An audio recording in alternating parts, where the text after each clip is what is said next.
Assalamualaikum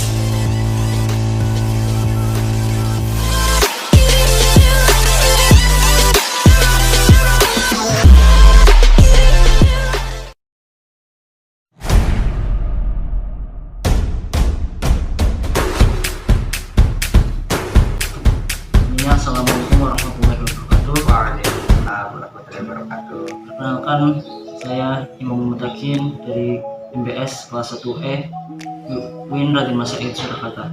Di sini ada Mas Nurul Ahmad.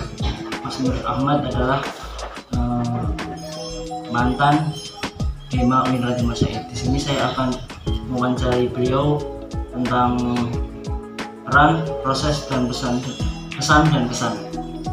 Nah, kepada Mas Ahmad mungkin bisa memperkenalkan. Terima kasih Mas Imam. Perkenalkan, nama saya Nurul Ahmad, biasa dipanggil Ahmad. Saya prodi HES angkatan 2016. Kebetulan ya dulu sempat diamanai menjadi ketua umum Hema Institut IAIN Surakarta, dulu belum beralih status ke UIN, masih ya. Lalu peran Mas Ahmad menjadi Hema IAIN. Ya, saya sedikit sharing-sharing ya Mas, ini sharing-sharing pengalaman yang sudah pernah saya lewati pada saat itu ya. Jadi dari awal itu, dari proses pemilihannya itu di UIN itu menggunakan peraturan dari KMA tahun 2016 dan diturunkan melalui SK Rektor tentang organisasi kemahasiswaan di lingkungan IAIN Surakarta pada saat itu. Itu pemilihannya melalui musyawarah besar atau MUBES. Jadi ada keterwakilan masing-masing prodi, itu nanti musyawarah dan istilahnya memilih satu ketua umum Hema IAIN Surakarta gitu. Kemudian setelah saya jadi ada proses namanya pelantikan untuk meresmikan, kemudian SK kepengurusannya turun, itu sudah resmi dan sudah diamanai menjadi pengurus Hema, dan setelah itu ya kerja. Nah, program kerja dulu yang awal-awal itu biasa rapat kerja, kemudian upgrading untuk seluruh pengurus. Jumlah pengurusnya pada saat itu 86 dengan saya pribadi itu. Kemudian ya upgrading, mengupgrade semangat, mengupgrade pandangan visi misi bersama gitu. Dalam setahun kepengurusan itu mau kegiatan apa aja, mau membawa Hemai seperti apa gitu. Kemudian setelah itu kita acara pertamanya itu dulu bedah buku. Bedah bukunya Menjerat Gus Dur, karya Mas Firdika gitu. Nah setelah itu baru corona menyerang. Jadi Maret itu corona datang dan di Indonesia adanya ini kayak lockdown gitu loh. Dulu ada macam-macam namanya, ada lockdown, ada pembatasan itu dan sebagainya itu. Kemudian beralihlah kegiatan yang awalnya full offline kemudian menjadi online. Tapi di situ kita juga belajar bagaimana kita melek teknologi gitu. Jadi yang rapat biasanya offline kayak gitu, kemudian mau nggak mau kita harus belajar ke bagaimana rapat online yang efektif, pakai Zoom, pakai Google Meet, WA dan sebagainya, pakai media-media yang bisa menunjang keefektifan kerja di organisasi pada saat itulah. Kemudian mungkin ini peran yang mungkin dirasakan oleh hampir semua ya semua mahasiswa IAIN Surakarta pada saat itu selama kurang lebih 3 semester. Jadi Hemai bersama teman-teman mahasiswa IAIN Surakarta itu dulu menyuarakan aspirasi terkait penurunan UKT, uang kuliah tunggal, dan alhamdulillah saat itu di ACC oleh pimpinan kampus ada diskon UKT sebesar 20% selama 3 semester. Jadi dulu di tahun 2020-2021 itu di semester ganjilnya, kemudian berarti ya tahunnya 2020-2021 bulan Agustusan lah itu, kemudian di awal tahun 2021 itu berarti di semester genapnya, dan ditambah lagi di semester ganjil di tahun 2021, berarti tahun ajaran 2021-2022 itu semua mahasiswa itu mendapatkan diskon itu hanya dengan surat permohonan keringanan UKT tanpa embel-embel berkas atau administrasi yang begitu banyak.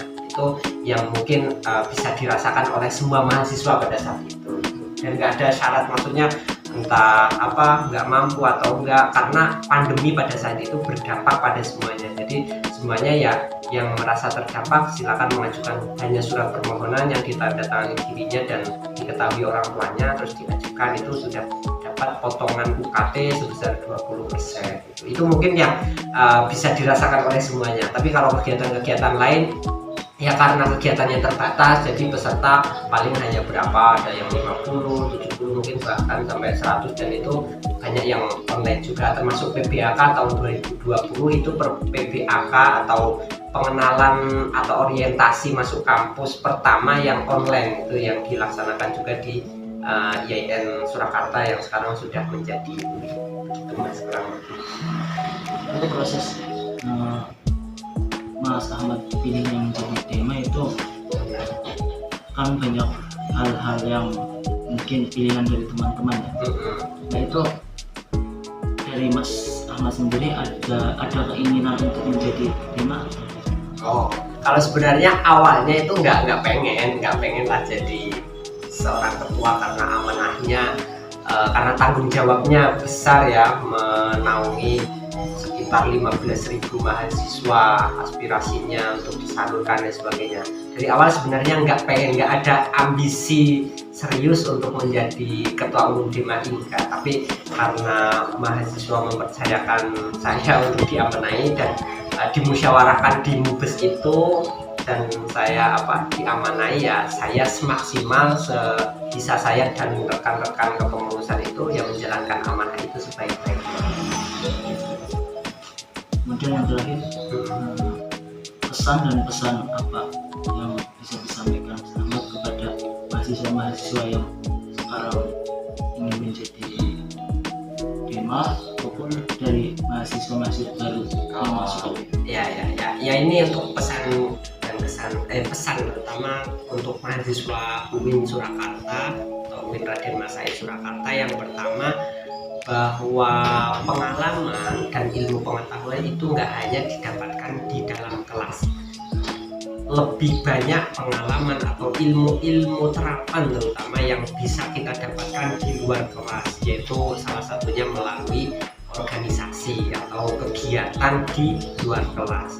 Ya di dalam kampus itu ada organisasi internal yang meliputi DEMA, SEMA, HMPS, UKM, itu kegiatan-kegiatan yang dapat menunjang soft skill kita untuk meningkatkan kapabilitas dan soft skill kita itu bisa mengikuti salah satu ormawa internal ataupun mau mengikuti organisasi eksternal yang berkaitan dengan kegiatan sosial, kemudian kegiatan keagamaan, kemudian dan kegiatan penelitian lainnya atau itu juga bisa di organisasi eksternal kayak gitu. Jadi jangan cuma kuliah terus pulang atau menjadi mahasiswa kupu-kupu tok kayak gitu. Itu eman-eman sekali ketika kita menjadi mahasiswa kemudian kita nggak mengupgrade diri kita dengan begitu banyak pengalaman, itu eman-eman. Nanti setelah lulus itu ya ngapunten, banyak teman saya juga yang setelah lulus itu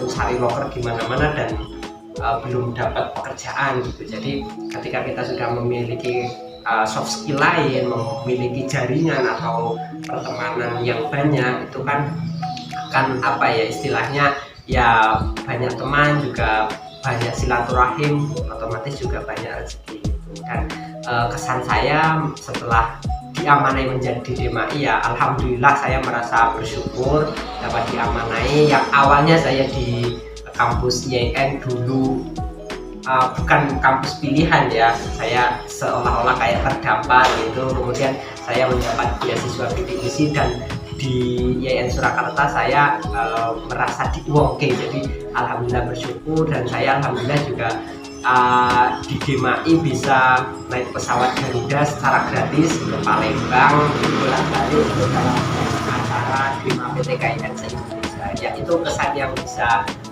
saya sampaikan. Dan bagi teman-teman semua yang ingin berproses di DMAI juga bisa, silakan kalian dari semester awal mengikuti organisasi di fakultas dulu. Nanti kalau sudah ada pengalaman di fakultas, nanti silakan untuk semester berapa 5 itu bisa mengikuti kepengurusan di DEMA universitas. Berarti intinya kalau ingin menjadi mahasiswa yang punya skill banyak harus ikut organisasi. Iya, ikut organisasi atau pelatihan. Jadi nggak cuma di dalam kelas doang, karena keilmuan di dalam kelas pasti terbatas. Karena itu paling istilahnya hanya mengejar silabus, dan nggak semua mahasiswa itu benar-benar mau belajar. Baiknya kan kalau mau pelajaran di kelas mata kuliah itu kita baca buku dulu dari rumah, kemudian di kelas itu tinggal istilahnya mendengarkan penjelasan dari dosen dan kita sudah ada bekal gitu. Itu nanti diskusinya bakal bagus gitu, dua arah. Tapi kalau mahasiswa sekarang saya yakin masih kurang yang membaca buku dulu atau membaca referensi dulu sebelum masuk ke kelas, itu masih kurang. Biasanya cuma kalau ditugaskan itu paling buat makalah atau apa itu baru baca, dan bacanya cuma paling yang sesuai temanya. Itu kan masih terbatas sekali keilmuan kita. Nah, makanya lebih banyak memperluas diri lah, kembangkan sayap di organisasi atau di dunia pelatihan atau di UKM yang bisa meningkatkan soft skill dan hard skill kita. Kayaknya cukup Mas. Siap. Terima kasih atas waktunya. Siap, sama-sama Mas Imam. Semoga sukses selalu ya, sehat-sehat, jangan lupa ini udah musim pancaroba.